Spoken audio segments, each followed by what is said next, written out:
اللهم صل على محمد وآل محمد. بسم الله الرحمن الرحيم. الحمد لله وكفى وسلام على عباده الذين اصطفى.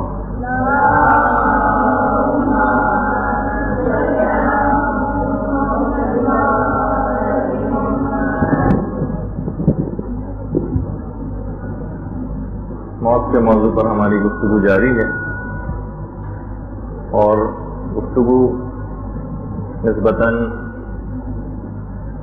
آہستہ روی کے ساتھ جاری ہے. اچھا، اب دیکھیے، ذکر موت کے حوالے سے جتنے بھی دنیا کے اندر لوگ پائے جاتے ہیں نا، ان کی 3 قسمیں. پہلی قسم کہلاتی ہے ایسے افراد کی کہ جو لوگ دنیا میں ڈوبے ہوئے ہوتے ہیں. یہ پہلی قسم. دنیا میں جو ڈوبے ہوئے لوگ ہیں یہ بھی کبھی کبھار موت کو یاد کرتے ہیں، لیکن ان کو موت کی یاد کوئی فائدہ نہیں پہنچاتی. یہ اگر کبھی کبھار موت کو یاد کرتے بھی ہیں تو صرف اپنے کسی دنیاوی نقصان کی وجہ سے موت کو یاد کرتے ہیں. مثلا بہت سے لوگ بہت زیادہ غربت سے پریشان ہو کر موت کو یاد کرتے ہیں. بہت سے لوگ جو دنیا میں ڈوبے ہوئے ہوتے ہیں لیکن مثلا کسی بیماری یا مرض کا شکار ہو جائیں تو وہ موت کو یاد کرنے لگتے ہیں. ایسے افراد کو موت کی یاد خدا سے اور دور کر دیتی. یہ بڑا عجیب و غریب میں آپ کو علماء کا جملہ بتا رہا ہوں. جو بھی دنیا میں ڈوبا ہوا شخص ہے اس کو موت کی یاد خدا سے اور دور کر دیتی.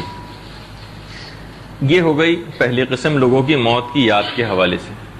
دوسری قسم جو موت کی یاد کے حوالے سے ہے لوگوں کی، وہ ہے تائبین کی قسم. تائب جو گناہ کرتے رہتے ہیں اور اس کے ساتھ ساتھ خلوص دل کے ساتھ توبہ بھی کرتے رہتے ہیں. ان کی توبہ ٹوٹتی بھی رہتی ہے، وہ پھر دوبارہ توبہ کرتے ہیں. اس طرح سے یہ سلسلہ ساری زندگی جاری رہتا ہے.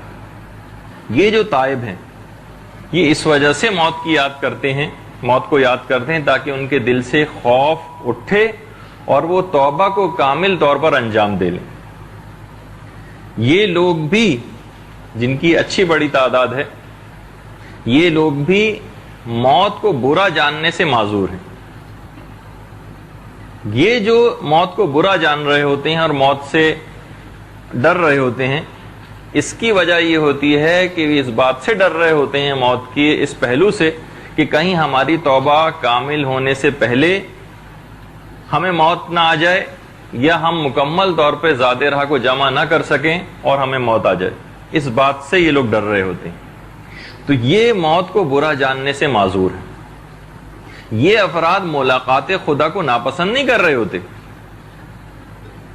بلکہ یہ اپنے قصور اور گناہوں کی وجہ سے اس بات سے ڈر رہے ہوتے ہیں کہ کہیں ملاقات پروردگار کے وقت ان کو شرمندگی اور ذلت کا سامنا نہ کرنا پڑے. جس طریقے سے، جیسے کہ علماء اخلاق نے بہرحال مثال لکھی ہے، جس طریقے سے کوئی عاشق اپنے معشوق سے جب ملاقات کے لیے جا رہا ہوتا ہے، یعنی علماء اخلاق اکثر اس قسم کی مثالیں لکھتے ہیں بات کو سمجھانے کے لیے.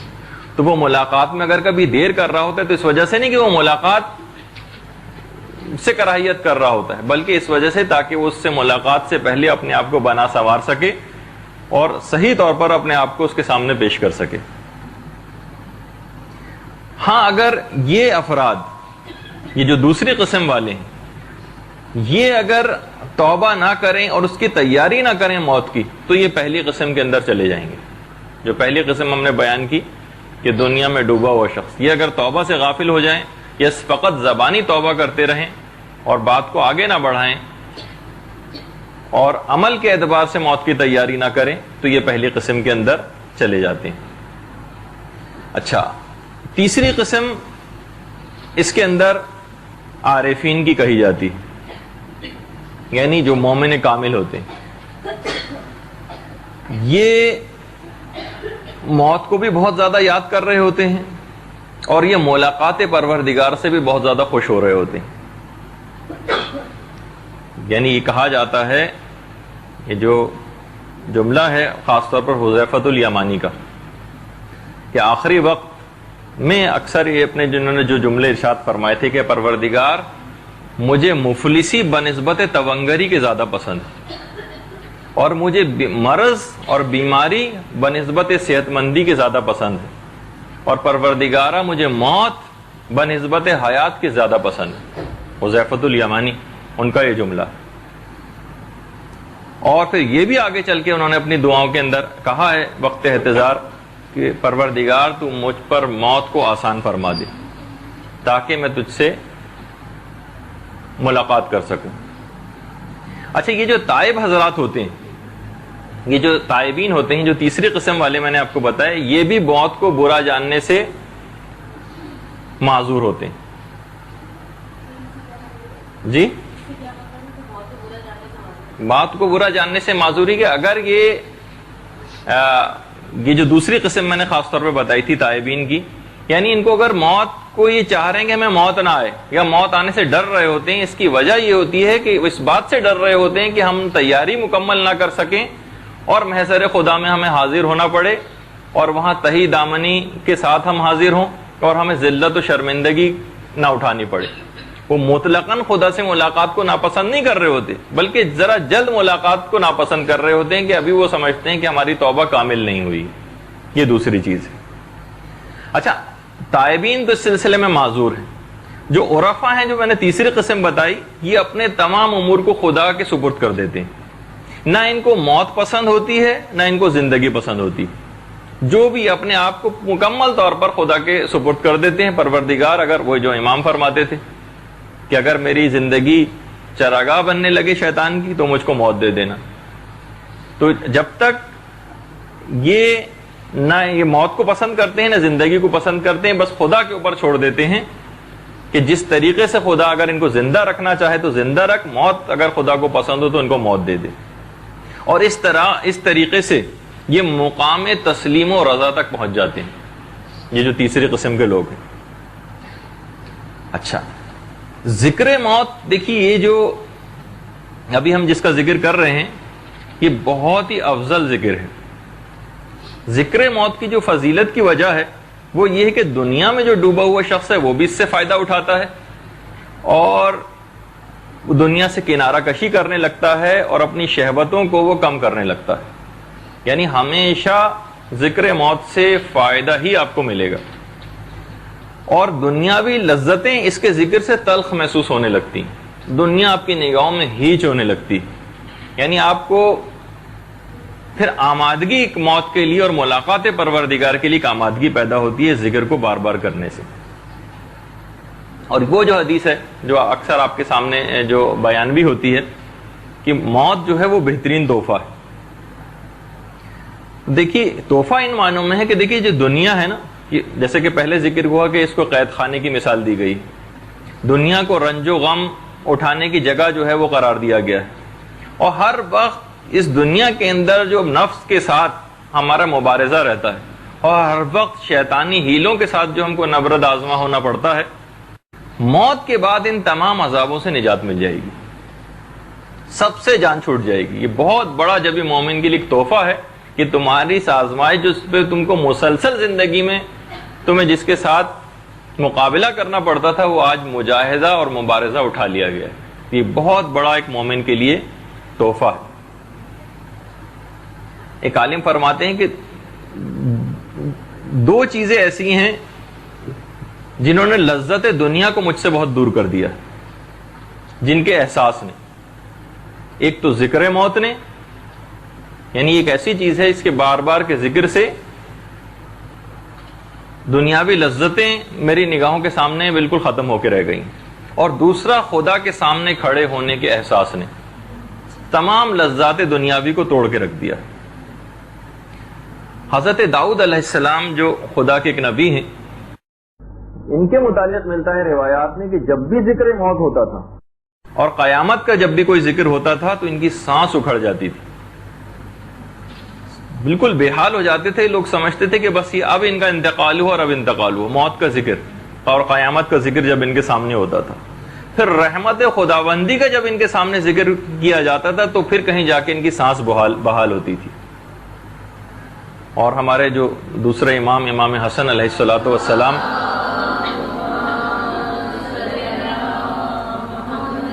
فرماتے ہیں کہ جتنے بھی میں نے عقل مند لوگ دیکھے ہیں وہ موت سے خائف پائے ہیں. یعنی عقل مندی کی نشانی یہ ہے کہ موت سے وہ خائف ہوتے ہیں اور ان کو ہمیشہ میں نے رنجیدہ پایا ہے. تاریخ اسلام کے اندر ایک عارفہ خاتون ام ہارون کا تذکرہ ملتا ہے. ام ہارون سے کسی نے پوچھا کہ آپ اتنی بڑی عارفہ خاتون ہیں, کیا آپ موت کو پسند کرتی ہیں؟ کہا کہ نہیں, میں موت کو پسند نہیں کرتی. اور پھر فرمانے لگی, کیا تم نے کبھی کسی ایسے شخص کو کسی سے ملاقات کرنا پسند کرتے دیکھا ہے جس نے کسی کا کوئی قصور کیا ہو؟ تم کبھی بھی اس ایسے کسی شخص سے ملاقات کو نہ چاہو گے جس کا تم نے قصور کیا ہے. میں تو اپنی اس تمام تر نافرمانیوں کے ساتھ میں کس طریقے سے پروردگار سے ملاقات کی تمنا کروں. اچھا, اب یہ جو ہم بار بار ذکر کر رہے ہیں کہ موت کی یاد, موت کا تذکرہ, موت کی یاد کے دیکھیے مختلف طریقے ہیں کہ ہم کس طریقے سے موت کو یاد کریں. دیکھیے, غافل حضرات اگر موت کو کبھی یاد, اول تو یاد ہی نہیں کرتے, اور اگر کبھی یاد کرتے بھی ہیں تو کیونکہ ان کا دل فارغ نہیں ہوتا, کیونکہ ان کا دل فارغ نہیں ہوتا اور مکمل طور پر دل شہوات سے بھرا ہوا ہوتا ہے اور لذات دنیاوی سے, تو یہ موت کا ذکر ان کے اوپر کوئی اثر مرتب نہیں کرتا. آپ ٹی وی کے اوپر مثلا دیکھتے بھی ہیں کہ بہت سارے ایسے کیریکٹر کے لوگ ٹی وی کے اوپر آتے ہیں, اور خاص طور پر زلزلے کے حوالے سے آج کل بہت زیادہ آ رہے ہیں کہ ویسے ان کی دیکھا جائے تو پوری زندگی فسق و فجور اور فواہشات کی تکمیل کے لیے گزر رہی ہے اور پورا معاشرے کے اندر وہ اس برائی کو پھیلاتے ہیں, لیکن جب کبھی اس موضوع پہ بات کرتے ہیں تو بڑا ایسا لگتا ہے کہ جیسے ان سے بڑھ کر کوئی دیندار نہیں. یہ جو دو روئی ہے وہ اسی وجہ سے کہ خود ان کے اوپر, کیونکہ ان کا دل مکمل طور پر اس سے بھرا ہوا ہے, لہٰذا ان کے اوپر خود کوئی اثر مرتب نہیں ہوتا اور وہ مکمل طور پر اپنی ویسی ہی فکر کے اندر مشغول رہتے ہیں. دیکھیے, جو موت کی جو فکر ہے نا, یہ علماء نے کہا کہ کچھ اس انداز کی فکر ہونی چاہیے جس طریقے سے کوئی مسافر سفر میں منزل پر پہنچنے کی فکر کرتا ہے. جس وقت آپ ایروپلین کے اندر بیٹھی ہوتی ہیں, جہاز میں یا ٹرین کے اندر بیٹھی ہوئی ہوتی ہیں, ایک شہر سے دوسرے شہر بس میں جا رہی ہوتی ہیں, تو تمام مسافروں کے دماغ میں فقط اور فقط جو ہدف ہوتا ہے وہ اپنی منزل پر پہنچنا ہوتا ہے. اس کے علاوہ ادھر ادھر کی کوئی بھی فکریں ان مسافروں کے دل و دماغ میں نہیں ہوتی. تو بس اسی اعتبار سے دوست, یعنی جو مکمل طور پر صرف, یعنی اور تمام چیزیں جتنے بھی عام دنیاوی امور ہیں ان کو انسان اپنے دماغ سے مکمل طور پر نکالے یا اس کو کم کرے, اور موت کے فکر کو زیادہ راسخ کرنے کی کوشش کرے. تو ایک تو طریقہ یہ ہے کہ اس انداز سے موت کو یاد کرنا ہے کہ بالکل سیریسلی, جس طریقے سے موت کو, جس طریقے سے مسافر منزل پر پہنچنے کی فکر کرتا ہے, وہ ادھر ادھر کے مناظر دیکھ تو رہا ہوتا ہے لیکن سب کے دماغ میں ہوتا یہ ہے کہ ہمیں صرف منزل پر پہنچنا ہے. اچھا, اس کے اندر موت کی یاد کا ایک طریقہ یہ بھی علماء نے لکھا ہے, خاص طور پر جو شہید دست غیب شیرازی ہیں, فرماتے ہیں کہ جس طریقے سے آپ جو موت کی یاد کو اپنے دماغ میں لے کر آ سکتی ہیں, وہ یہ اپنے دوستوں کی, پڑوسیوں کی, رشتہ داروں کی موت کو آپ اکثر یاد کریں. دوست, اقارب, اعزاء, رشتہ دار, کتنے ایسے افراد ہیں جو اس دنیا سے جا چکے ہیں, ان کو آپ اکثر سوچا کریں کہ دیکھیے ہمارے ساتھ کس طرح سے یہ اٹھتے بیٹھتے تھے. ان کی صورتیں, ان کے عہدے اور ان کے ان دنیاوی حالات کو آپ یاد کریں کہ کس طرح سے وہ جو کتنے خوبصورت مثلا وہ چہرے تھے کہ جو پیوندے خاک ہو گئے, وہ خواتین کے جو مختلف لباسوں کے ذریعے اپنے جسمانی اعضاء کو نمایاں کرتی تھیں, آج وہ سارے کے سارے متفرق ہو گئے قبر کے اندر. کتنی ہی عورتیں ہیں جو بیوہ ہو گئی ہیں, کتنے بچے ہیں کہ جو یتیم ہو گئے. ان مرنے والوں کے جو مال ہیں, اس میں غنی غور و فکر کریں وہ کس طرح سے دوسروں کے قبضوں میں چلے گئے. ان کی جتنی بیٹھکیں تھیں وہ سب ویران ہو گئی. جتنا ان کا دنیاوی کر و فر تھا وہاں پر اب صرف اور صرف قبر کا اندھیرا ہے. جو بہت ہنسا اور بولا کرتے تھے, کیڑوں نے ان کی زبان کھا لی. خاک نے ان کے دانت چاٹ لیے، جو ایسی پلاننگ کیا کرتے تھے کہ 20-20 سال تک کچھ نہ کرنا پڑے، اور پتہ یہ چلا کہ ان کی موت میں فقط 1 مہینہ باقی تھا اور اچانک پھر ان کو موت آ گئی۔ تو ان تمام چیزوں کے کتنے ہی ہمارے رشتہ دار ہیں، دوست ہیں، احباب ہیں، پڑوسی ہیں، رشتہ دار ہیں، ان کی موت کو آپ یاد کریں کہ کس انداز سے وہ لوگ زندگی گزارا کرتے تھے اور آج وہ سب کہاں چلے گئے۔ یہ ایک طریقہ ہے موت کو یاد کرنے کا۔ جیسے میں نے بہت پہلے ایک شہید دستِ غیب کا ایک اور حوالہ دیا تھا کہ اپنے کسی مرحوم دوست یا رشتہ دار کی تصویر کو اپنے پاس رکھیں اور اس کو اکثر دیکھا کریں، اس سے بھی بہت ایک آپ کے دماغ میں آئے گا کہ دیکھیے کل تک یہ سب لوگ چلتے پھرتے تھے ہمارے ساتھ اور آج نہیں۔ دوسرا یا تیسرا طریقہ یہ ہوا موت کی یاد کا کہ قبرستانوں میں جانا اور بیماروں کو دیکھنے کے لیے جانا، یہ موت کی یاد کے لیے بہت ہی مؤثر۔ ہماری فقہ کے اندر عورتوں کو مکمل طور پر قبرستان جانے کی اجازت ہے، کیونکہ وہاں پر قبرستان جانا یا قبروں کی زیارت کے لیے جانا یہ موت کی یاد کو انسان کے دل میں بہت تازہ کر دیتا ہے۔ کیونکہ فقط دیکھیے ظاہر دل سے یا نوک زبان سے موت کی یاد کوئی خاص فائدہ نہیں پہنچاتی۔ عملی طور پر اگر کسی جگہ انسان جاتا ہے تو عملی طور پر جانے کے بعد واقعی جب وہ زیارت قبور کے لیے جاتا ہے تو دنیا کی بے ثباتی اس کے سامنے آتی۔ تو بہرحال قبرستان جانا یا مریضوں کی عیادت کے لیے جانا، اس سے بھی کبھی ہاسپٹل آپ کو جانا پڑ جائے، وہاں پہ اکثر مریضوں کی آپ حالت عذاب دیکھیں، انسان کا دل نرم ہوتا ہے۔ اگلا طریقہ علماء نے موت کی یاد کا یہ بتایا کہ جب بھی کبھی کسی دنیاوی بات پر آپ کا دل بہت خوش ہونے لگے، اپنے گھر کو دیکھ کر دل خوش ہونے لگے، اپنی گاڑی کو دیکھ کر دل خوش ہونے لگے، شادی کسی اچھی جگہ آپ کی ہو گئی وہاں پہ آپ کا دل اس سے خوش ہونے لگے، کوئی عہدہ اچھا مل گیا اس سے دل خوش ہونے لگے، پیسہ ہمارے پاس زیادہ آ گیا اس سے دل خوش ہونے لگے، فوراً دماغ میں یہ لے کر آئیں کہ چاہے کچھ نعمت کوئی آپ کو کیوں نہ مل جائے، بالآخر اس کو چھوڑ کر جانا ضرور ہے۔ ایک عالم کا جب گھر بن کے تیار ہوا تو وہ بہت زیادہ روئے، ایک آیات میں ملتا، اور کہا کہ بخدا اگر موت نہ ہوتی تو تجھے میں دیکھ کر ضرور خوش ہوتا، اور اگر قبر کی تنگی نہ ہوتی تو تیری کشادگی سے ضرور میں اپنے دل کو ٹھنڈا کرتا۔ ہمیشہ انسان جتنی بھی دنیاوی نعمتیں ہیں ان سے بھی موت کو یاد کرنے کی کوشش کرے۔ اسامہ کی جب رسول کو اطلاع ملی کہ انہوں نے کنیز کو اس طرح سے ادھار 1 مہینے کے ادھار کے اوپر لیا ہے، رسول کو اطلاع ملی تو رسول نے یہ فرمایا تھا کہ اسامہ طول عمل رکھتا ہے، اور فرمایا کہ کیا یہ تعجب کی بات نہیں کہ اسامہ نے 1 مہینے کے وعدے پر اسے خریدا ہے، یعنی کیسے اس نے وعدہ کر لیا۔ اور فرماتے ہیں کہ ذات اقدس کی قسم، یعنی جو مفہوم ہے رسول کی روایت کا، کہ میں نے دونوں آنکھیں کبھی اس امید پر نہیں کھولی کہ میں نے گمان کیا ہو کہ ان آنکھوں کو جھپکنے سے پہلے یا بند کرنے سے پہلے میری روح قبض نہ ہو جائے، اور میں نے کبھی اس امید پر آنکھوں کو اوپر نہیں کیا ہے کہ ان کو جان نکلنے سے پہلے میں ان کے نیچے ہونے کا گمان کیا ہو۔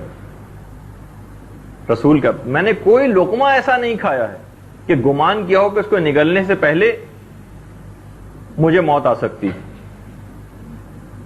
اکثر روایت کے اندر ملتا ہے کہ پیغمبر اسلام جب کبھی پانی سے دور ہوتے تھے ذرا، تب بھی وہ فوراً تیمم کر لیا کرتے تھے کہ نہ معلوم میں پانی تک پہنچ پاؤں یا نہ پہنچ پاؤں۔ اور یہ بھی پیغمبر اسلام فرماتے تھے کہ ہر شخص کے گرد 99 موتیں رہتی ہیں، اور اگر ان 99 موتوں سے بچتا رہے تو وہ بڑھاپے میں جا پڑتا۔ اور وہ جو ابن مسعود جو ایک صحابی رسول ہیں، ان کا بھی یہ جملہ ہے کہ انسان کے گرد موت فن اٹھائے کھڑی ہوئی ہے، ایک اگر ڈسنا بھول جائے سانپوں کی صورت میں تو دوسرا ڈس لے گا، اور اگر بچ گیا تو وہ بڑھاپا فن پھیلائے کھڑا ہوا اس میں جا پڑے گا۔ اور طول عمر، درازی امید، یہ بڑھاپے کے اندر سب سے زیادہ ہوتی ہے۔ کہا جاتا ہے کہ بڑھاپے میں انسان زیادہ حریص ہو جاتا ہے، اپنی عمر کے حوالے سے بھی اور دنیاوی جاہ و حشم کے اعتبار سے بھی۔ تو دیکھیے یہ جو بہرحال موت کو تو یاد تو کرنا ہے، لیکن یہ جو کبھی کبھار ہم اس مکمل طور پر موت کے ذکر کو اپنے دماغ میں ہر وقت کامل نہیں رکھ پاتے، تو یہ بھی بعض اوقات نعمت خداوندی شمار ہوتا ہے۔ دیکھیے اگر کسی شخص کو اپنی موت کا علم ہوتا تو یقین کیجئے کہ وہ پاگل ہو جاتا. اگر یہ غفلت نہ ہوتی موت سے تو نہ تو کوئی کاروبار کرتا, نہ یہ بازار لگتے, نہ عورتیں آپ کو طارق روڈ پہ شاپنگ کرتی نظر آتی, اور نہ لوگ راستہ چلتے. یعنی انسان کی حالت کچھ اس انداز کی علماء نے بیان کی ہے کہ جس طریقے سے ٹکٹکی کے اندر کسی کا سر بندھا ہوا ہو اور جلاد تلوار لے کے کھڑا ہوا ہو کہ ادھر حکم ہوگا اور ادھر تلوار چلے گی اور سر قلم ہو جائے گا. تو جس شخص کی گردن کٹنے والی ہو اور موت اس کو آنے والی ہو, کب اس کو سزاوار ہے کہ وہ لذات دنیاوی میں ڈوبا رہے اور تذکرہ موت سے وہ فائدہ نہ اٹھائے. بہت سے لوگ ایسے ہیں کہ جو اپنی صحت سے مغالطے میں پڑے ہوئے ہیں. مثلا سوچتے ہیں کہ ابھی تو ہم صحت مند ہیں, بیمار نہیں ہیں. تو یہ بات یاد رکھ لیجئے, کتنے ہی لوگ ایسے ہیں کہ جو بغیر بیماری کے اس دنیا سے چلے گئے.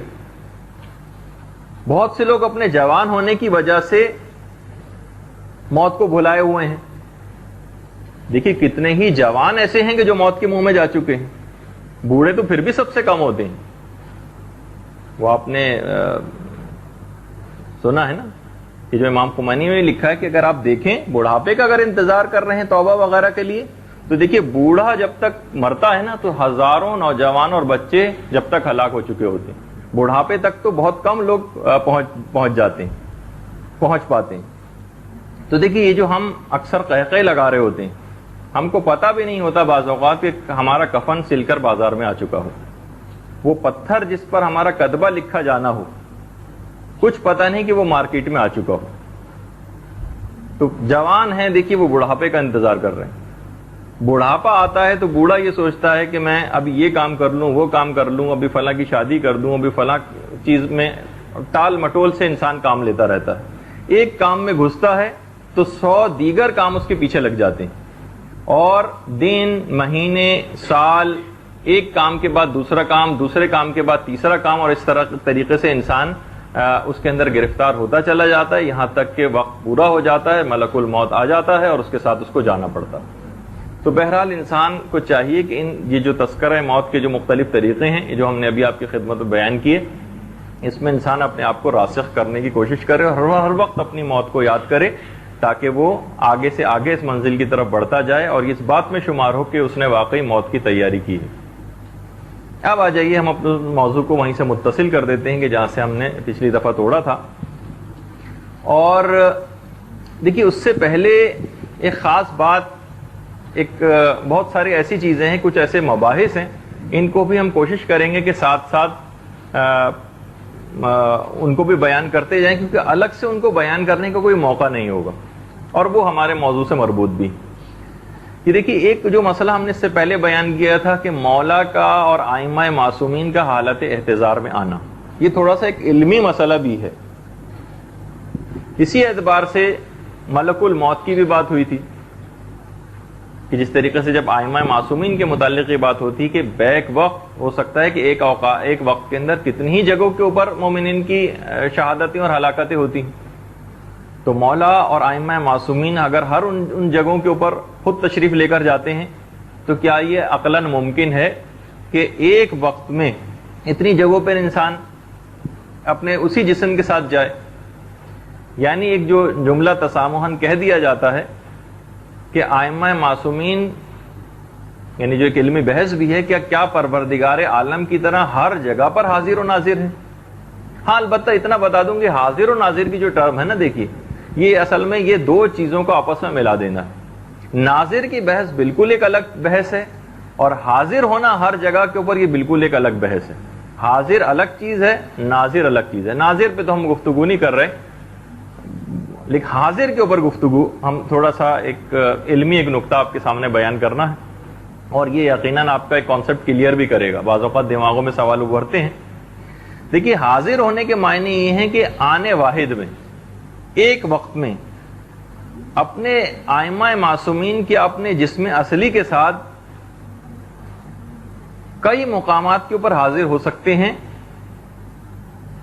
مثلا پیغمبر اسلام کی چلے مثال لے لیں ابھی, کہ پیغمبر اسلام ایک ہی وقت میں مکے میں بھی ہوں, اسی وقت میں مدینے میں بھی ہوں, اسی وقت میں مثلا کراچی میں بھی ہوں جب ہم ان کو یاد کر رہے ہیں, اسی وقت میں وہ عرش پہ بھی ہوں، اسی ایک جسم اصلی کے ساتھ، اسی ایک جسم اصلی کے ساتھ کیا پیغمبر اسلام یا ائمہ معصومین علیہم السلام کیا اللہم صلی علی محمد.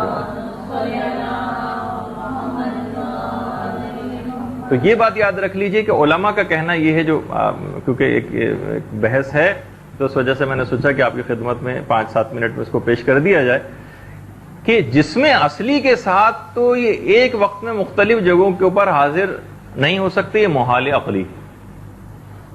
ایک وقت میں مختلف جگہوں پر ایک ہی جسم کے ساتھ حاضر ہونا یہ محال عقلی. البتہ اپنے جسم مثالی کے ساتھ یہ مختلف جگہوں پر حاضر ہو سکتے ہیں. دیکھیے، ایک ہے کہ ائمہ کا ایک وقت میں مثلا 12,000 عالموں کا سیر کر کے واپس آ جانا، یہ تو بالکل ممکن ہے. اس کو تو سرعت سیر کہا جاتا ہے، یعنی بہت تیز رفتاری کے ساتھ. جیسے پیغمبر اسلام گئے تھے معراج کے سفر پر، اور جب وہ وہاں سے واپس آئے تو وہ جو آپ روایت میں پڑھتی ہیں کہ وہ کنڈی بھی ہل رہی تھی اور پانی بھی ویسے ہی بہہ رہا تھا، اس کو سرعت سیر کہا جاتا ہے. یعنی پیغمبر اتنے زیادہ عالموں کا سفر بھی دیکھ کر آئے، اور کتنی تفصیل ہے معراج کے واقعے کی، اور اس کے باوجود بھی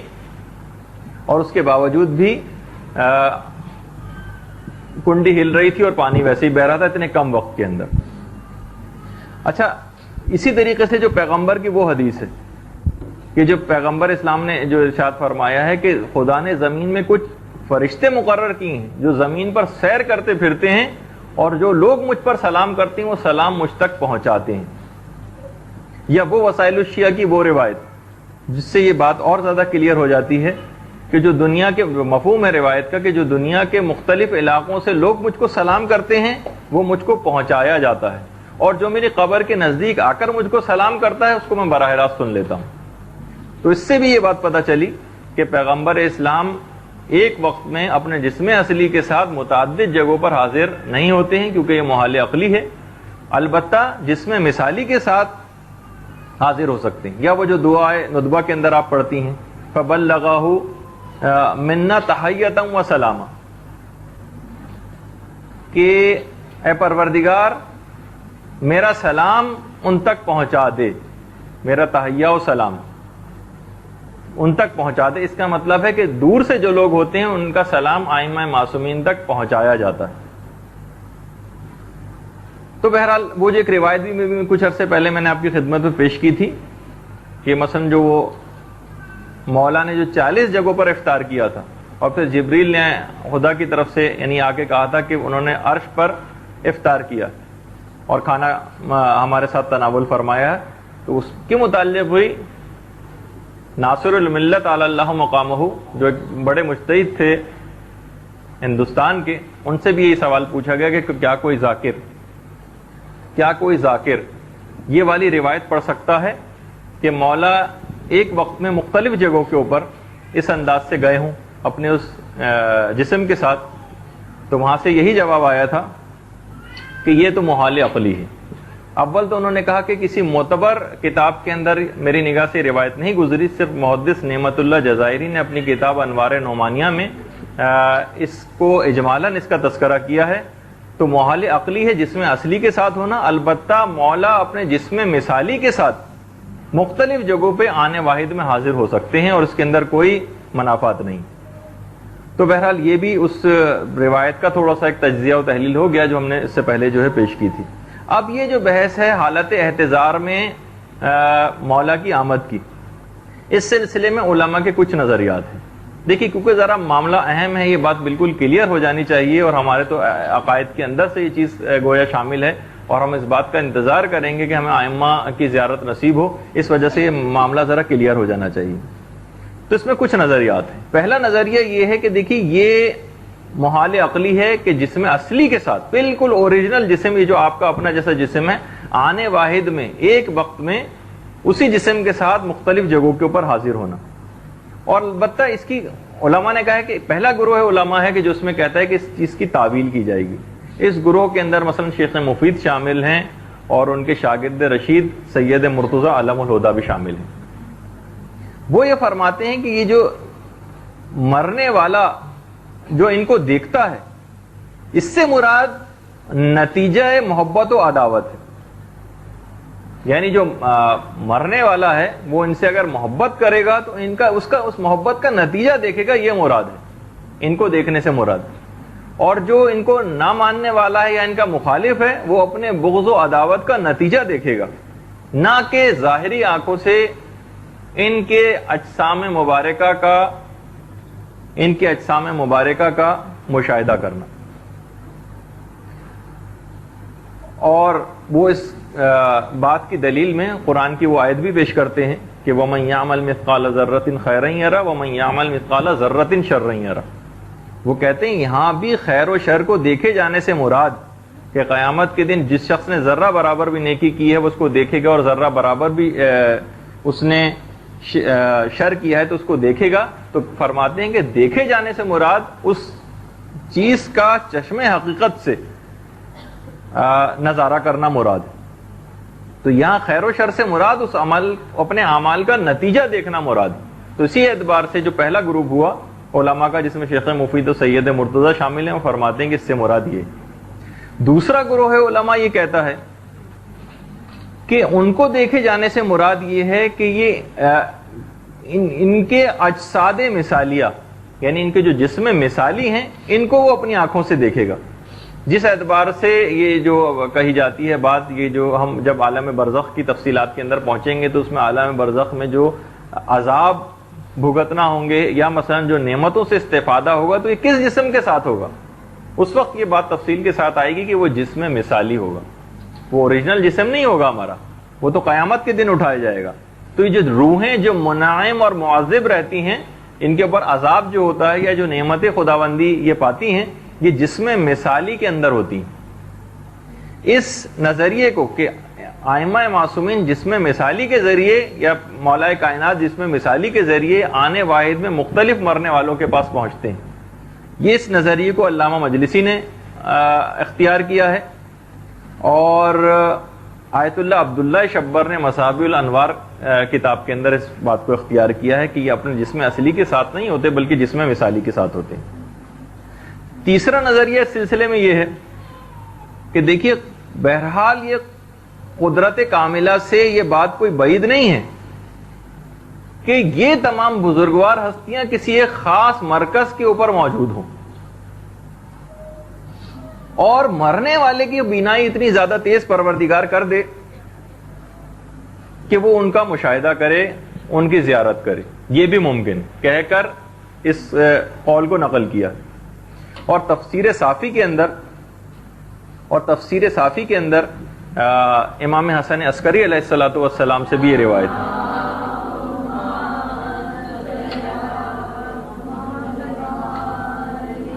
کہ مرنے والے سے ملک الموت کہے گا کہ دیکھو, جو میں نے ایک دفعہ شاید اس سے پہلے بھی روایت پیش کی تھی, کہے گا دیکھو.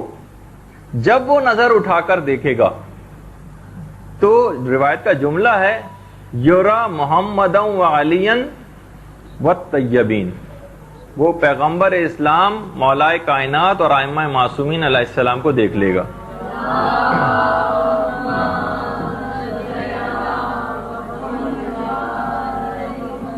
اچھا, روایت میں آگے چل کے یہ جملہ ملتا ہے جو کہ اعلی علیین پر تشریف فرما ہوں گے.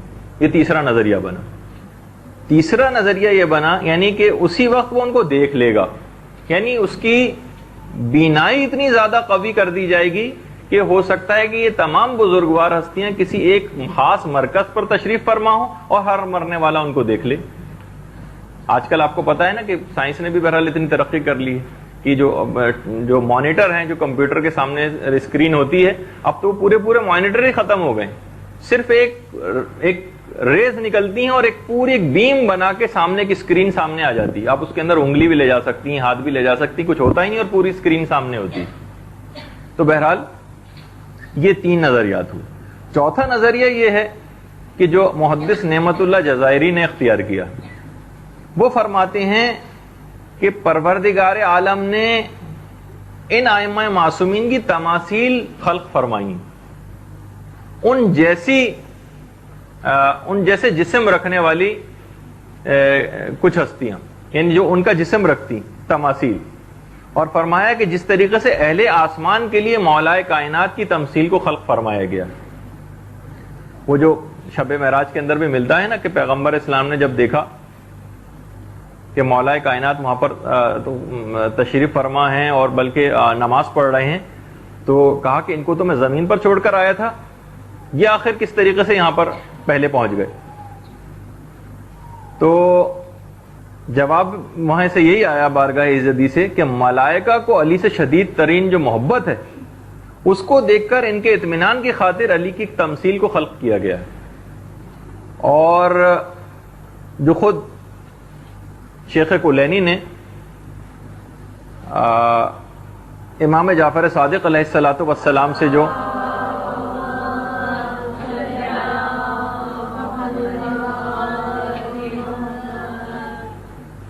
حدیث اس سلسلے میں نقل کی ہے کہ وہ اے مرنے والے تو اپنی آنکھیں کھول، جو اس کی تشریح کی گئی، جو نہیں آپ نے جس سے پہلے سنا تھا کہ اپنی آنکھیں کھولو، جب وہ تو آنکھیں کھولنے سے بھی اس میں مراد یہ ہے کہ جب وہ اس کو دیکھے گا تو یہی ہے کہ یہ تماثیل ان کی مشاہدہ کرے گا۔ تمثیل تو آپ سمجھ رہی ہیں نا، جیسے سمجھیں کہ ایک فوٹو اسٹیٹ کاپی، ان معنوں میں۔ تو اگر مرنے والا کامل الایمان ہے، یہ علماء کا نظریہ ہے، اگر مرنے والا کامل الایمان ہے اور اس دنیا سے گیا ہے تو بہت زیادہ امکان اس بات کا ہے کہ یہ ہستیاں بنفس نفیس بھی اس کے پاس آئیں گی، اور اگر مرنے والا کامل الایمان نہیں ہے تو پھر ان تماثیل کو ان کے سامنے پیش کیا جائے گا جو ان کے بالکل مشابہ ہیں، جس طریقے سے شب معراج مولا کی کا جو وہ تماثیل کو دیکھا گیا تھا۔ اچھا، آخری نظریہ محتاط علماء کرام کا ہے۔ اب ان بہت سارے آپ نے نظریات سنے نا، ان کے اندر بہرحال علامہ مجلسی بھی شامل فرماتے ہیں کہ احوط و اولا یہ ہے کہ ایسے متشابہات کے اوپر اجمالاً ایمان ضرور رکھا جائے، لیکن اس کی خصوصیات و تفاصیل میں بحث نہ کی جائے، اور اس بات کے علم کو ائمہ معصومین کی طرف لوٹایا جائے کہ ہمیں نہیں پتا کہ ہمیں وہ کس طرح سے دکھائی دیں گے، جس میں مثال یہ ہوگا کہ تماثیل ہم دیکھیں گے کہ براہ راست وہ آئیں گے کہ نہیں آئیں گے، اس بحث کے اندر آپ پڑھیں ہی نہیں، اور اس علم کو بہرحال کسی بھی صورت میں ان کی زیارت ضرور ہوگی، چاہے کوئی بھی بات ہو، کیونکہ مختلف روایات میں الگ الگ بات کہی گئی۔ تو سب سے اچھا اور محتاط نظریہ یہی ہے کہ اس کا اجمالاً اعتقاد ضرور رکھا جائے کہ ائمہ معصومین کو ہم دیکھیں گے، لیکن اس کی کیفیات اور تفاصیل کیا ہیں، کہ جس میں مثالی ہوگا کہ جس میں اصلی ہوگا، کہ ان کی تمثیل ہوگی کہ کیا ہوگا، یہ ہم کو پتہ نہیں، اس کو ہمیں غور و فکر کرنے کی بھی کوئی ضرورت نہیں۔ اچھا جی، مقصد یہ ہے کہ مختصراً ہمیں اس بات کا علم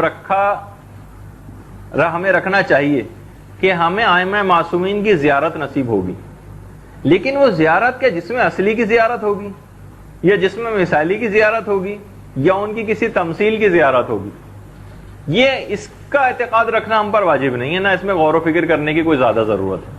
بس یہ اعتقاد رکھیں کہ ہاں ان کی زیارت ہوگی، کس طرح سے ہوگی، کیا ہوگی، اس کی تفصیل میں ہم کو جاننے کی ضرورت نہیں۔ یہ محتاط نظریہ ہے، اور اسی کو احوط و اولا کہہ کے علامہ مجلسی نے ذکر کیا ہے۔ اچھا، اب ایک اعتراض یہ کیا جاتا ہے کہ بھائی جب ہزاروں لوگ اگر کسی جگہ مر جاتے ہیں، جیسے انہی زلزلوں وغیرہ کے اندر جو مرے، تو ملک الموت جب آن واحد میں اتنے اپنے جسم اصلی کے ساتھ جب حاضر ہو کے ان کو روح کو قبض کر سکتا ہے، تو ائمہ معصومین کی طاقت تو اس سے بھی بہت زیادہ ہے، تو وہ کیوں نہیں ان جگہوں کے اوپر جسم اصلی کے ساتھ آ سکتے؟ تو یہی سوال ہمارے چھٹے امام جعفر صادق علیہ الصلوۃ والسلام سے بھی پوچھا گیا۔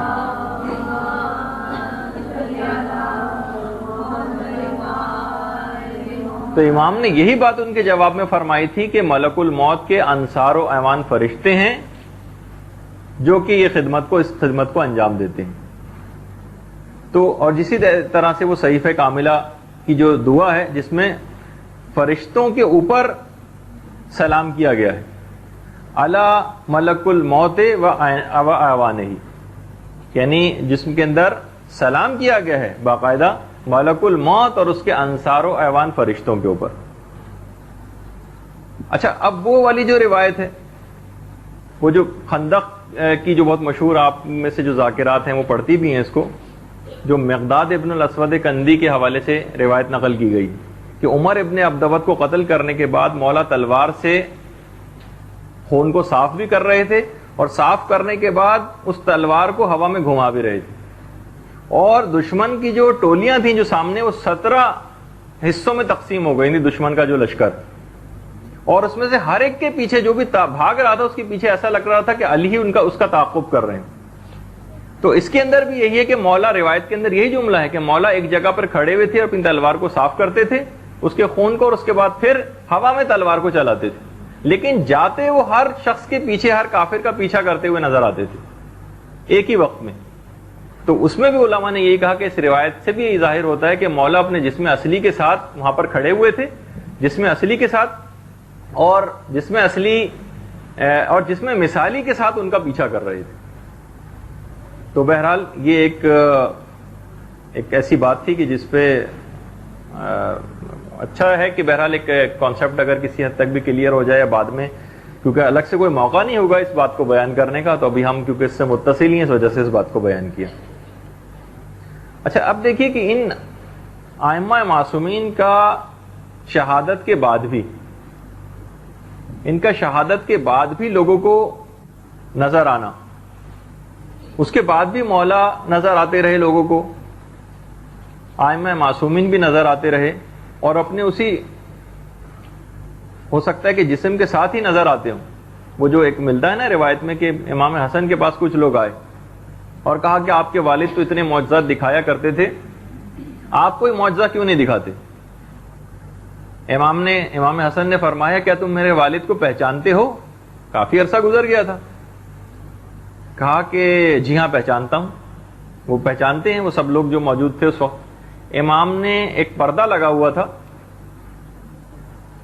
امام نے اس پردے کو ہٹایا تو لوگ دیکھ کر حیران رہ گئے کہ مولا امیر المومنین علی ابن ابی طالب وہاں کرسی پہ تشریف فرما تھے.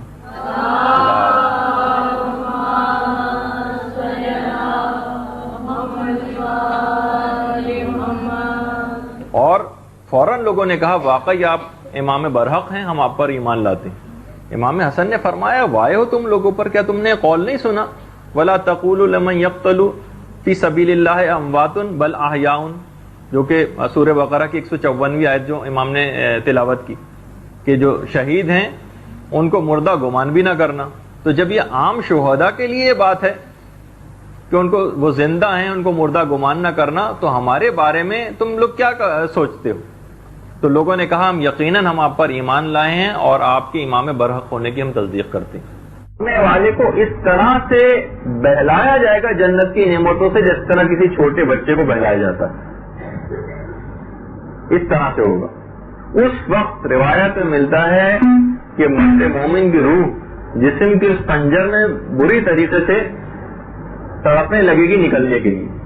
اس وقت پھر ملک الموت اس کو مبارکباد دے گا اور کہے گا کہ اے مبارک روح چل اس بیریوں کی طرف کہ جس کے اندر کوئی کانٹے نہیں ہیں، اور چل اس سائے کی طرف کہ جو کہ بہت گہرا، جو سورہ واقعہ کی جو آیتیں ہیں سدر مغضود و طلح منضود و ظل ممدود و مائن مسکوب و فاکہۃ کثیرہ، جو پوری آیات ہے.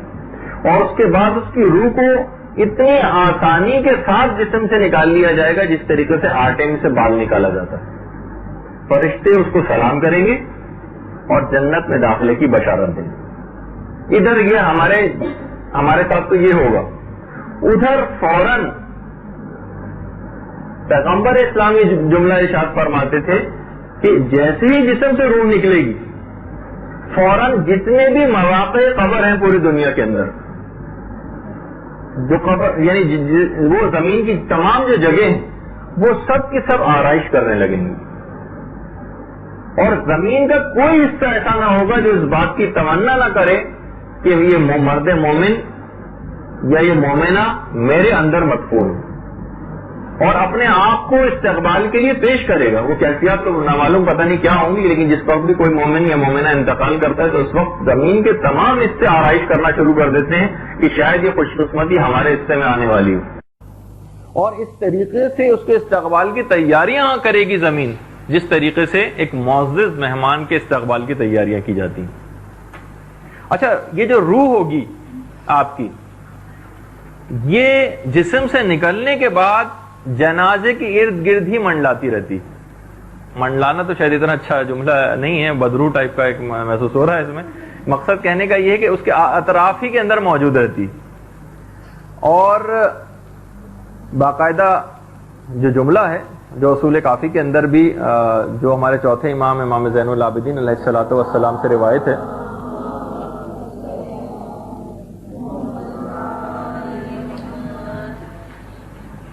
کہ لوگ چوتھے امام کے پاس آئے اور کہا کہ جبنا رسول اللہ کوئی ایک ایسی حدیث ہم کو سنائیے جس کو سن کر ہمارا ایمان بالکل تازہ ہو جائے. دیکھیے، لوگ اس طرح سے فرمائش کر کے احادیث رسول کو سننے آیا کرتے تھے. اب تو اگر کسی کو زبردستی سنانے بھی جائیں تو وہ سننے کو کوئی تیار نہیں ہوتا.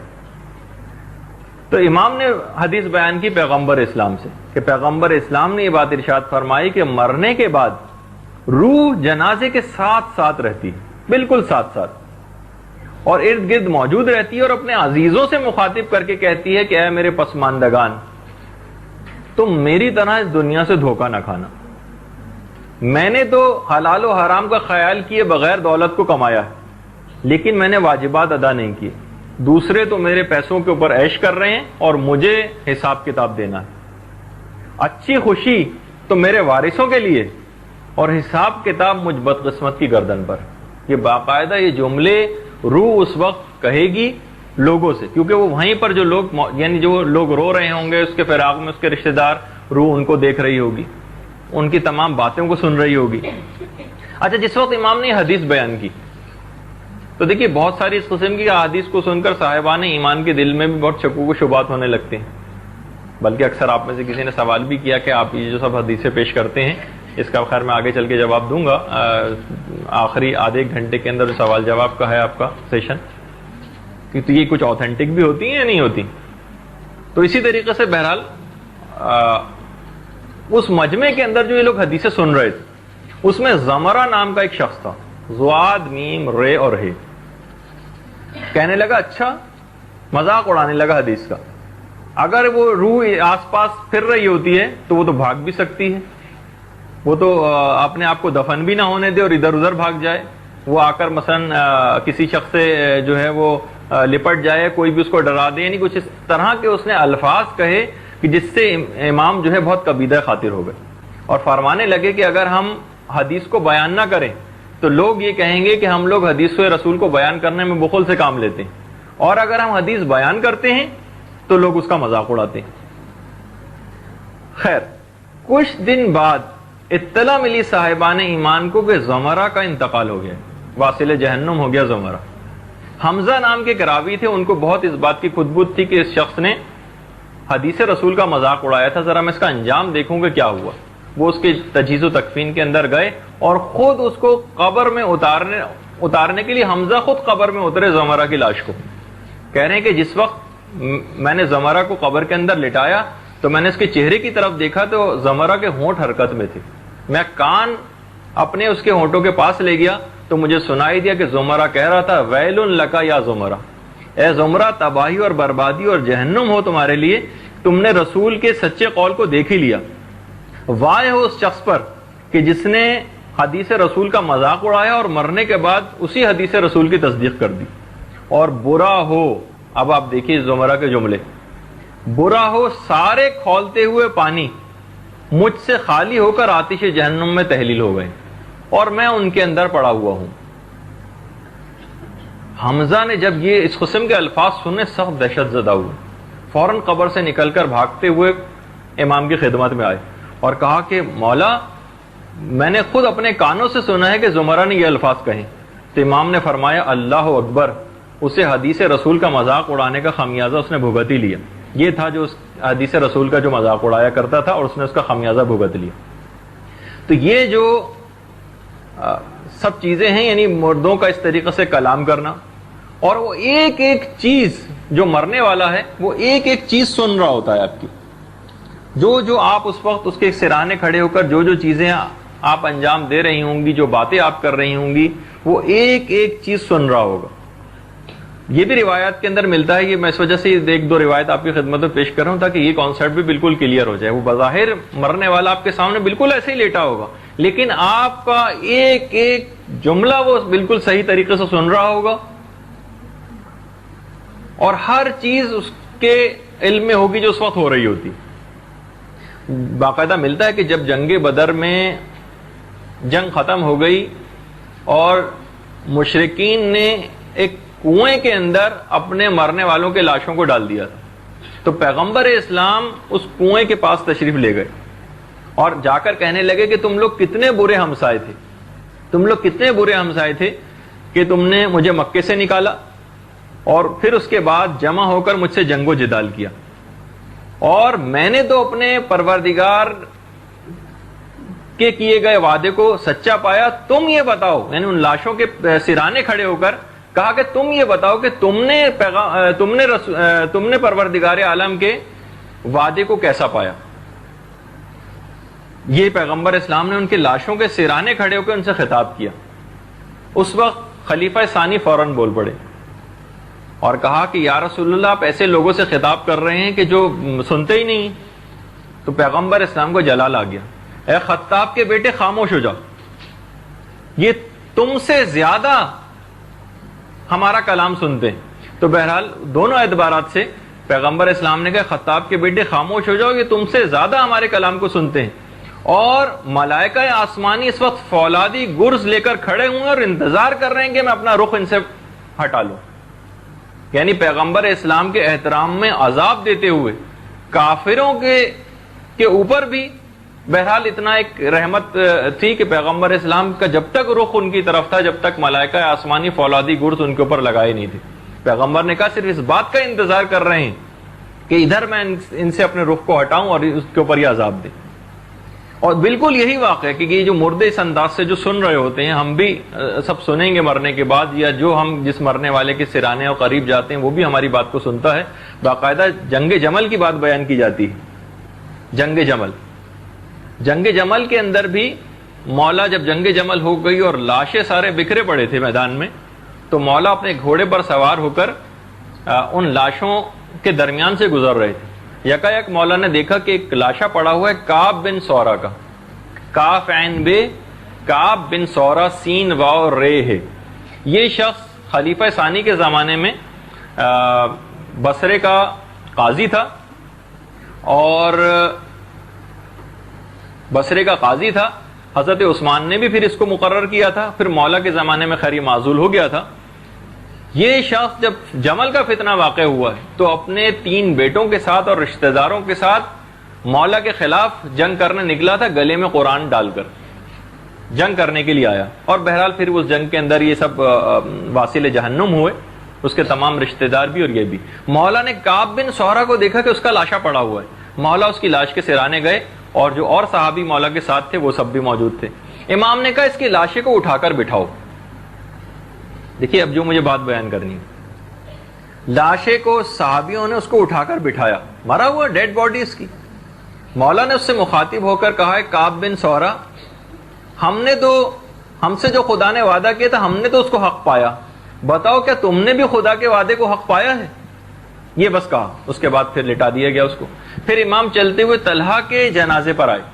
طلحہ جس نے ایک اور اہم رول ادا کیا تھا جنگ جمل کے اندر، امام نے اس کو بھی اٹھا کر بٹھوایا اور اس کو بھی بالکل یہی جملے کہے.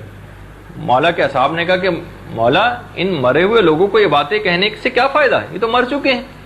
امام نے کہا خدا کی قسم یہ لوگ میرا کلام اسی طریقے سے سن رہے ہیں جس طرح اہل قلیب جنگ بدر کے مقتولین نے رسول اللہ کا کلام سنا تھا.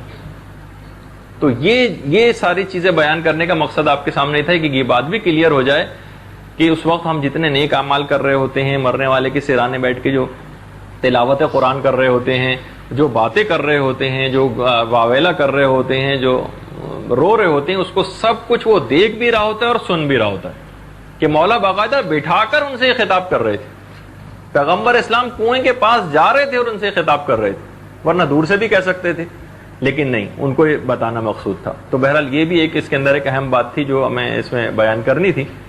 اچھا ایک بات اور کہ دیکھیے، ایک بات یہ بھی بیان ہوئی تھی کہ مرنے کے بعد اعزاء و اقارب اور رشتہ دار بھی رو رہے ہوں گے، اور کچھ دروازوں کا ذکر ہوا تھا جن سے اعمال اوپر جاتے ہیں وہ رو رہے ہوں گے، جس جگہ انسان نماز پڑھا کرتا تھا وہ جگہ اس کے فراق میں رو رہی ہوتی ہے. چھٹے امام جعفر صادق علیہ السلام کی بات بیان فرماتے ہیں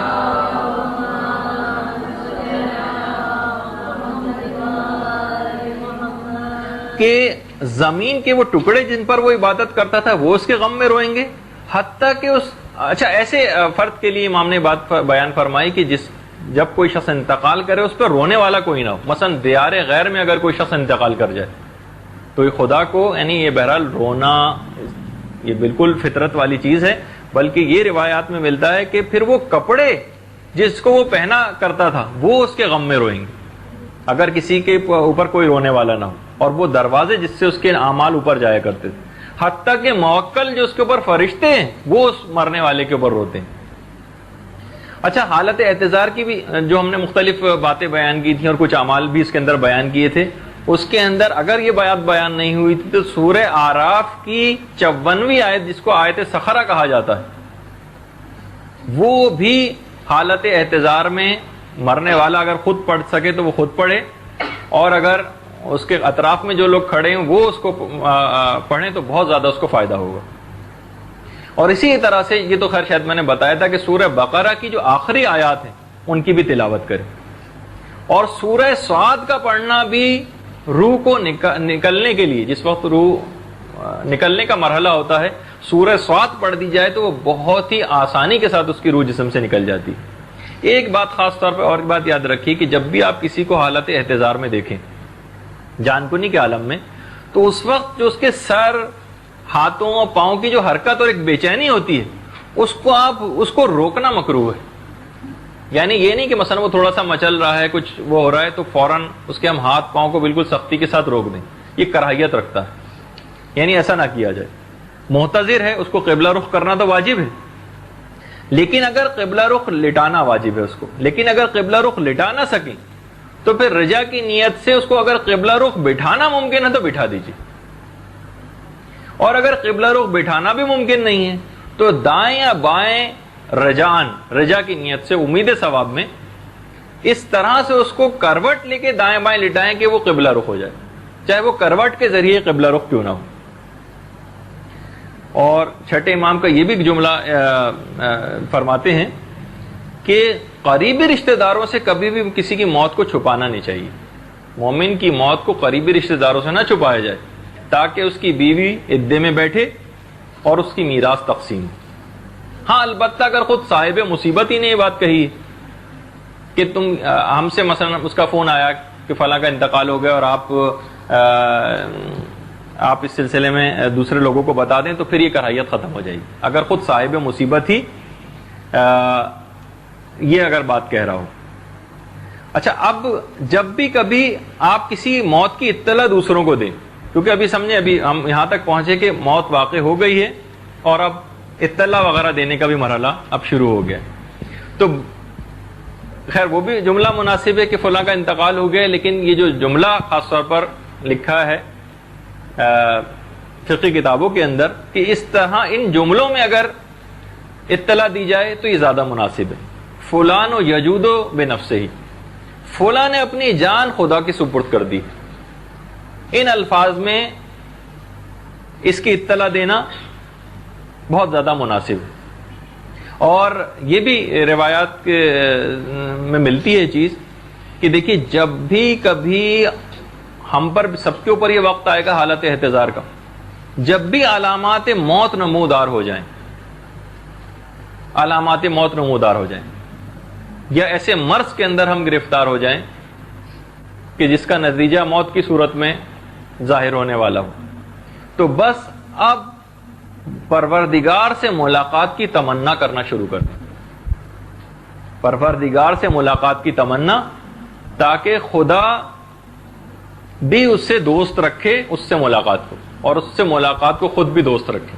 یعنی اس بات کی تمنا چاہے بتکلف ہی کیوں نہ صحیح, اس بات کی تمنا کرنا شروع کر دیں کہ بس اب مجھے ملاقات پروردگار کرنی ہے. اچھا, جب کسی کا انتقال ہو جاتا ہے, اب ظاہر ہے کہ کسی کے گھر میں انتقال ہوا اور لوگ تعزیت کے لیے آ رہے ہیں, تو دیکھیے یہ جو تعزیت کرنا ہے نا, ابھی ہم مردے کو فی الحال چھوڑ رہے ہیں, ابھی اس کی کیفیات آگے چل کے ابھی آنے والی ہیں مزید, کہ مثلا غسل کے وقت اور کفن پہناتے وقت اور اس کے بعد نماز جنازہ کے وقت, پھر جب اس کو اٹھا کے قبرستان لے جائے جا رہے ہیں اس وقت, پھر قبر کی زمین کی کیفیات, یہ بھی آگے چل کے آئیں گی. لیکن اس وقت ابھی ہم نے وہاں روک کے اب ہم اپنی ذمہ داریوں کی طرف آتے ہیں. تو دیکھیے جو تاکیدی مستحبات کے اندر سے ہے بہت زیادہ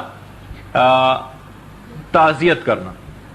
اچھا, تعزیت جو ہے وہ دفن سے پہلے بھی کی جا سکتی ہے اور تعزیت جو ہے وہ دفن کے بعد بھی کی جا سکتی ہے. البتہ زیادہ افضل یہ ہے کہ دفن کے بعد تعزیت کی جائے. کم سے کم تعزیت کی مقدار یہ ہے, کم سے کم, کہ آپ صاحب مصیبت کے پاس اس طرح سے حاضر ہو جائیں کہ وہ آپ کو دیکھ لیں. ملتا ہے جملہ, علماء نے لکھا ہے کہ اس کو صرف آپ کو دیکھ لینا یہ اس کے دل کو بہت تسلی پہنچاتا ہے اور اس کی آتش غم ٹھنڈی ہونے لگتی. یعنی صرف آپ کا کسی کے پاس تعزیت کے لیے جانا, اور پھر یہ بھی مستحبات کے اندر سے ہے کہ ایسی باتیں آپ کریں اس کے پاس جا کر جو اس کے دکھ کو کم کر دیتی ہیں. مثلا دنیاوی مصیبتوں کے سریع الزوال ہونے کو بیان کرنا, امام خمینی نے جو لکھا ہے اس کے سامنے یہ باتیں بیان کریں کہ دنیاوی تمام مصیبتیں بہت جلدی گزر جاتی ہیں, یہ بہت عارضی ہیں, اور دنیا فانی ہے اور سب کو ایک دن اس دنیا سے جانا ہے اور خود اس شخص کو بھی اس دنیا سے چلے جانا ہے, اور ہم سبھی لوگوں کی موت بہت زیادہ قریب ہے. یا وہ ایسی روایات اس کے سامنے پیش کریں, ایسی احادیث اس کے سامنے پیش کریں کہ جس میں بہت زیادہ اجر و ثواب بتایا گیا ہو. مثلا اگر کسی کے بچے کا انتقال ہو جائے تو مثلا وہ والی مختلف روایت پیش کرنا کہ وہ بچہ کس طریقے سے والدین کی شفاعت کرے گا, یا ساقط شدہ بچہ جو ہے وہ حالت غضب میں جنت کے دروازے پر جھگڑا کرے گا پروردگار عالم سے کہ جب تک میں اپنے والدین کو لے نہ لوں گا جنت میں داخل نہ ہوں گا. تو دیکھیے, یا یہ بھی ملتا ہے کہ سب سے زیادہ جو تعزیت کا ثواب ہے وہ اس عورت کو ملتا ہے کہ جس کا جوان بیٹا مر گیا ہو, اس سے تعزیت کرنے کا. اور یتیم سے بھی تعزیت کا ثواب بہت زیادہ ہے. دیکھیے, اور تعزیت کرنے کا جو ثواب ہے وہ اتنا زیادہ روایات کے اندر آیا ہے کہ جو ثواب اس وقت اس صاحب مصیبت کو مل رہا ہے جس کے گھر میں وہ موت ہوئی ہے, اتنا ہی ثواب اس تعزیت کرنے والے کو بھی ملے گا جو تعزیت کے لیے آیا ہے. جیسے ہی وہ تعزیت کرے گا, روایات کا جملہ یہ ہے کہ خدا اس کو فوراً کرامت کا ایک لباس پہنا دے گا. حضرت موسیٰ نے اپنی مناجات کے اندر, جو بہت مشہور مناجات ہے, اس میں کہا کہ پروردگارا ایسی عورت سے تعزیت کا کیا ثواب ہے کہ جس کا جوان بیٹا مارا گیا. تو پروردگار کی طرف سے جواب آیا کہ موسیٰ, قیامت کے دن اس وقت جب میرے سائے کے علاوہ کوئی سایہ نہ ہوگا میں اس کو اپنے سایہ رحمت میں لے لوں گا. یہ اس کا ثواب بتایا گیا.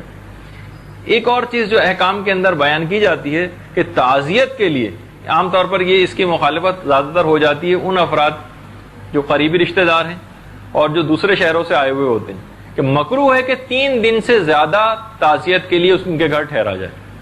اور کھانا کھانا تو شدید کراہیت رکھتا. اس کی تفصیل میں اس وقت بتاؤں گا ذرا تھوڑا سا شاید اگلی نشست میں. تو جملہ یہ ہے کہ 3 دن سے زیادہ تعزیت کے لیے نہ بیٹھا جائے. البتہ کھانا 3 دن تک بھیجنا مستحب ہے, لیکن خود ان کے ساتھ بیٹھ کر کھانا کھانا, جیسے اکثر لوگ اس کے بعد جاتے ہیں اور گھر کے اندر بریانی اور قورمہ اور اس کے بعد ڈکار لیتے ہوئے کہتے ہیں کہ بوٹی صحیح طرح سے گلی نہیں تھی. اس قسم کی جتنی بھی باتیں ہیں یہ انتہائی یعنی شدید ترین مکروہ ہے میت کے گھر ان ابتدائی 3 دنوں کے اندر کھانا کھانا. البتہ کھانا بھیجنا مستحب ہے. ہاں البتہ صاحب مصیبت خود اگر اس بات کا تقاضا کر رہا ہو یا اس کو کھلانا مقصود ہو اور ہم اس کے ساتھ بیٹھ کے تھوڑا سا اگر کھا لیں تو چلیں, وہ پھر بھی بہرحال حرام کی حد تک تو بات نہیں ہے, مکروہ ہی ہے. لیکن عام طور پر جو اس کو ویسے ایک رسمی طور پر ایک پریکٹس بنا لیا گیا وہ بہت نامناسب. اچھا, اب تعزیت کے لیے ایسے جملے کہنا, دیکھیے مولا کے سامنے بھی یہ چیز ہوتی تھی. مولا نے ایک دفعہ دیکھا کہ مسجد کے دروازے کے اوپر ایک شخص بہت ہی غمگین کھڑا ہوا ہے. مولا اس کے پاس تشریف لے گئے. کہا کہ کیا بات ہے؟ کہا کہ مولا ماتا امی و ابی و اخی،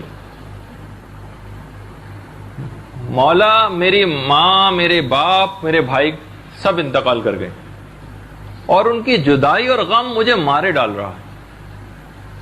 امام نے اب دیکھی جملہ ارشاد فرمایا، کہا کہ تم صبر سے کام کیوں نہیں لیتے؟ وہ چلے گئے، تمہیں بھی تو آخر چلا جانا ہے، کیا تم کیا ساری قیامت تک یہیں پر رہو گے؟ یعنی جو مفہوم تھا جملوں کا کہ کیا تم ہمیشہ یہاں پر رہو گے؟ دنیا ہمیشہ رہنے کی جگہ نہیں ہے، لہٰذا تمہیں چاہیے کہ تم تقوی سے کام لو اور تم صبر سے کام لو، اور بہترین اجر خدا تم کو دے گا. اصول کافی کے اندر صبر کرنے سے متعلق تقریباً 125 روایات ذکر ہوئی صبر سے متعلق. تو بہرحال مولا نے اس طرح کے جملے کہے جو کہ مستحب ہے تعزیت کے وقت کہنے کی. کوفے کے اندر معلوم یہ چلا چھٹے امام کو اطلاع کہ مفضل ابن عمر جو امام کے ایک صحابی ہیں ان کے بیٹے کا انتقال ہو گیا. امام خود تو خیر مدینے میں تھے. امام نے تعزیت کا ایک پیغام بھجوایا. اچھا دیکھیے، اگر مثلا مرنے والا کسی اور جگہ پہ تھا، آپ کا کوئی رشتہ دار، آپ اس کے لواحقین کو تعزیت بھجوا رہے ہیں، اس کی بھی بہت زیادہ تاکید ہے. مثلا فون کے اوپر چلیں تعزیت کر دیں یا خط ہی لکھ دیں، اتنی زیادہ تاثیر کہ خود چند دن پہلے میرے اپنے دوست کے بیٹے کا سعودی عرب کے اندر انتقال ہوا ٹریفک کے حادثے میں، جس کی عمر 4 سال تھی بچے کی. بہت زیادہ اس کا جو ایک دکھ بھری ایک ای میل میرے پاس آئی کہ میری دنیا اجڑ گئی ہے، اور اس طرح کی اس نے بہت سی باتیں لکھی. اس کے بعد ایک میں نے انہی احکام کے پیش نظر کچھ اس کو روایات لکھ کے بھیجی کہ وہ تم سے کہیں زیادہ مہربان پروردگار عالم کے جوار میں چلا گیا ہے، وہ تم سے کہیں زیادہ وہ اس وقت خوش وہ وہاں پر ہے. اور بہت ساری وہ روایت لکھیں کہ جنت کے دروازے پر وہ کھڑا ہو جائے گا، اور جب تک تم لوگوں کو جنت میں اپنے ساتھ نہیں لے جائے گا جب تک وہ نہیں جائے گا. اس کے بعد یعنی صرف ان احادیث کو ذکر کرنے سے اتنا فائدہ اس کو ہوا کہ اس کے بعد میں ایک شکریہ کی ای میل آئی کہ بہت زیادہ میرا غم اور تکلیف اس کو پڑھ کے کم ہو گئی. یعنی یہ روایات واقعی یعنی کہ لوگ ویسے تو عام طور پر ذکر کرتے ہیں، لیکن روایات یا ائمہ معصومین کی احادیث ان کا عام طور پر ذکر نہیں ہوتا. بس یہ ہوتا ہے کہ صبر کرو، خدا بہتر کرے گا، اس طرح کے کوئی بھی بہرحال جملے ہوتے ہیں. تو امام نے مفضل ابن عمر کے بیٹے کے انتقال کے اوپر ایک تعزیتی پیغام بھجوایا. اور سماع ایک امام کے ایک اور صحابی تھے، سین میم الف عین ہے سماع. کہا کہ سماع کوفے جاؤ اور مفضل سے یہ بات جا کر کہنا. دیکھیے اب امام نے جو جملے اس سلسلے میں کہے، مفضل سے یہ بات جا کر کہنا کہ دیکھو میرے بیٹے اسماعیل بھی انتقال کر گئے. اب امام نے دیکھی جو الفاظ کو کہلوائے، اور صبر سے کام لو، اور دیکھو کہ دنیا ایک عارضی جگہ ہے، یہ قیام کی جگہ نہیں ہے کہ جہاں پر ہمیشہ ٹھہرنا ہو. جہاں پر ہمیشہ ٹھہرنا ہے اس کا وعدہ تو کل پورا ہوگا. تو بہرحال یہ امام نے ایک تعزیتی جملے اس طرح سے کہلوا کر بھجوائے. تو کبھی بھی کوئی ایسا موقع پیش آ جائے تو آپ کو کچھ احادیث بھی یاد ہونی چاہیے کہ آپ صاحب مصیبت کو وہ احادیث اور روایت سنائیں، تاکہ اس کا غم تو صرف آپ کو دیکھنے سے، چاہے آپ ایک جملہ نہ بھی کہیں تو بھی اس کی آتش غم سر پڑنے لگتی. چاہے جائے گا کہ اگر آپ ائمہ کی اور معصومین کی روایات اس کے سامنے اجر و ثواب کی پیش کریں تو کتنا اس کے دل کو تسلی ہوگی. اچھا اب یہ جو بات تھی اس کے اندر جو سماع راوی تھے جو لے کر گئے تھے پیغام، ان کی ایک بات تھوڑی سی اور بتا دوں. کچھ ہی عرصے بعد سماع کے اوپر کوئی ایسی مصیبت آئی کہ سماع بالکل مفلس ہو گئے، مقروض ہو گئے، پائی کو محتاج ہو گئے، اور حج پہ بھی نہ جا سکے کہ امام سے ملاقات کرتے. اگلے حجوں کے اندر جب ان کی امام سے ملاقات ہوئی تو امام نے پوچھا سماع تم پچھلے سال حج پہ کیوں نہیں آئے؟ کہا اپنی پورے دل کے پھپولے انہوں نے پھوڑ دیے امام کے سامنے، اور انتہائی غم کے جذبات کا اظہار کیا کہ مولا پائی کو محتاج ہو گیا ہوں. اچھا اب دیکھیے اس سے بھی بات کا اندازہ لگائی کہ اتنے قریبی صحابی، ہم یہ سوچتے ہیں جیسے کہ اکثر سوالات بھی آتے ہیں کہ بھئی اگر مثلا ہم نے زیارت عاشورہ اگر پڑھی ہوئی ہے صاحبان ایمان میں کسی نے، تو پھر آخر زلزلے سے لوگ کیوں ہلاک ہو گئے؟ یعنی پھر ہم یہ سوچتے ہیں کہ پھر ہم پر کوئی بھی مصیبت ایک بھی آنی ہی نہیں چاہیے.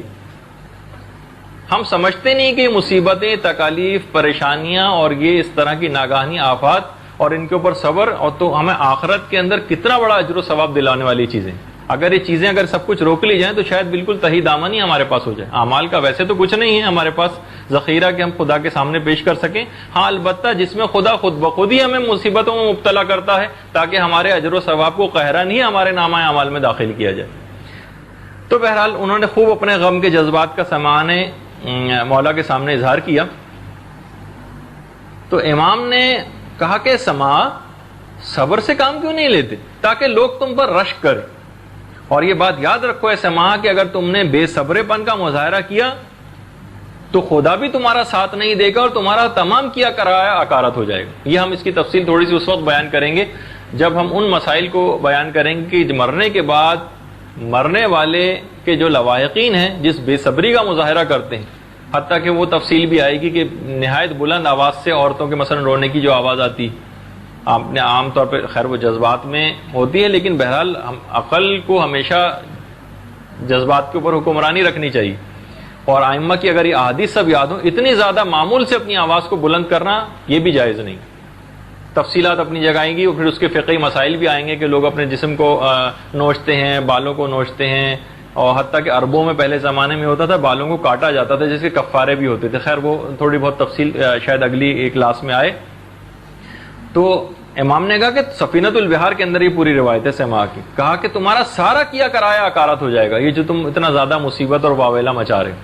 تو بہرحال یہ جتنی بھی اس طرح کی ناگہانی آفتیں بھی آتی ہیں تو ہمیں یہ نہیں کہ ہم خدا سے بس شکوے شکایت کرنے لگیں. ٹی وی کے اوپر بھی ایک شکایتی عنصر بھی بعض اوقات آج کل جو نشریات ہو رہی ہیں اس کے اندر بھی یہ بڑھتا جا رہا ہے. تو بہرحال اچھا، لوگوں کو موت کی اطلاع دینا، ابھی جو کہ ہم نے یہ بات بیان کی تھی کہ لوگوں کو موت کی اطلاع دینا بہرحال یہ کراہیت رکھتا ہے، لیکن اگر خود صاحب مصیبت ہی ظاہر لوگوں کو اطلاع تو پہنچانی ہے، اگر اس بات کا اظہار کرے کہ آپ دوسروں تک پہنچائیں تو پھر یہ کراہیت ختم ہو جاتی. دیکھیں ائمہ معصومین علیہم السلام میں سے تمام میں سے صرف 7ویں امام موسیٰ کاظم علیہ السلام وہ تھے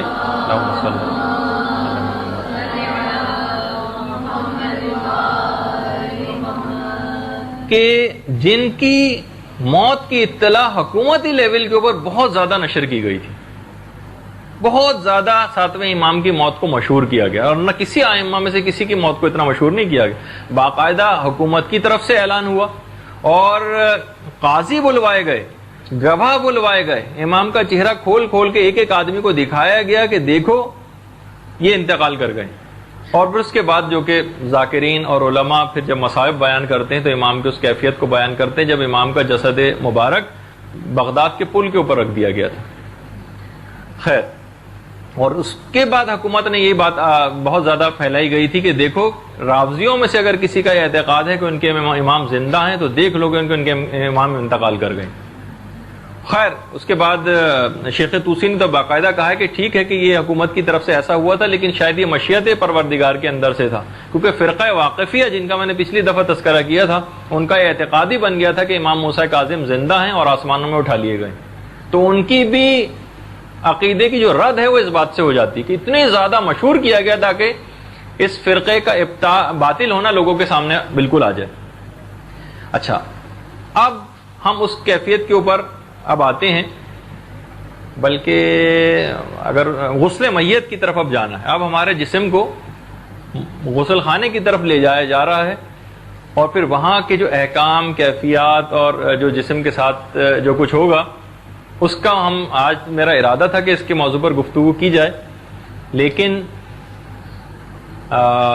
یہاں پہ کچھ ایک دو گروپ ایسے ہیں کہ جن کو شاید اس وقت کلاس چھوڑ کے یہاں سے جانا ہو، کسی اور جگہ ان کا کوئی کچھ اعلانات ہونے والے ہیں. وہ آپ کو شاید علم میں ہوگا کہ وہ کون کون سے گروپ میں، شاید ایک تو سینئر موسٹ گروپ ہے اور ایک گروپ کوئی اور ہے، مجھے معلوم نہیں کہ بہرحال وہ اس کا اعلان ہوا ہے یا نہیں. تو وہ دو گروپ ہم اس وقت گفتگو وہیں روک دیتے ہیں اور غسل میت کی جو کیفیات ہے وہ اس کے بعد ہم اب غسل میت تک پہنچ گئے.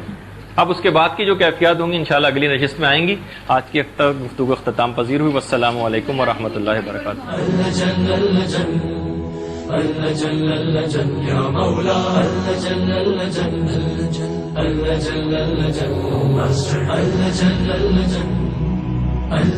يا صاحب السماء